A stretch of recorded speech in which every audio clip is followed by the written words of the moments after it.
on the third hole, which looks pretty straightforward on the scorecard, but when you talk to our members, this is a tee shot that can be a challenging one. You look at the first hole, there's really no penalty shots on it. It is a demanding hole, but you can't hit it out of bounds or in a water hazard. Second hole's a par 3, and now you get to number 3, and it's your first chance where you could have a penalty stroke with the out of bounds running down the length of the hole. So we wanted to talk a little bit about how to attack this hole and get your round off to a great start and hopefully keep it going for all 18 holes. For sure, and I think it's important to have a general strategy for how you approach where to aim off tees, especially when there's a penalty such as out of bounds in this case, or even a water hazard like we'll see on some holes later in the round. But generally speaking, I've played with folks here on this hole who, especially downwind, they'll try to aim up the left-hand side to catch the speed slot. There's a little downslope over that left bunker. You get an extra 15, 20, even 25 yards. But frankly, trying to do that on purpose is a target that's a little too close to the out of bounds for my liking. So understanding how far away from a hazard to aim is a pretty fundamental and important skill to have in golf. Just to give sort of some numerical value to this, I think aiming about 30 yards away from a hazard is sort of a minimum that I would recommend. 30 yards to the right of where a ball would go across that path is definitely in the right half of the fairway here. And I'd say that's your minimum. Realistically, we want to maybe aim 35, even a little bit more yards away from that hazard. So kind of looking up the right-hand side, hugging those right bunkers.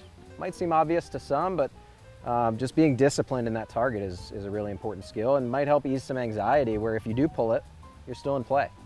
How do you think like some of the golf professionals can help with that? I mean, I guess there's the fundamentals of swinging better, so you know your swing, but I think there's a lot of benefit to understanding your tendencies and learning aiming strategies as well. Do you want to? No doubt. I think it's a combination of understanding your golf swing a little bit to reduce the major outliers. So that's the first thing.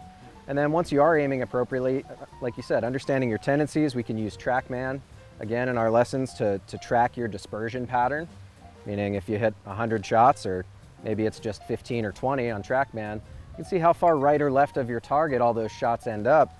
And now you can kind of smart aim that pattern around the golf course rather than just assuming your ball is going to go exactly where you aim it. Absolutely. I've worked hard on my game to kind of have what I call a safety tee shot. It's not my longest tee shot, but it's a tee shot I can generally get in play, and most importantly for me, it blocks out the left side.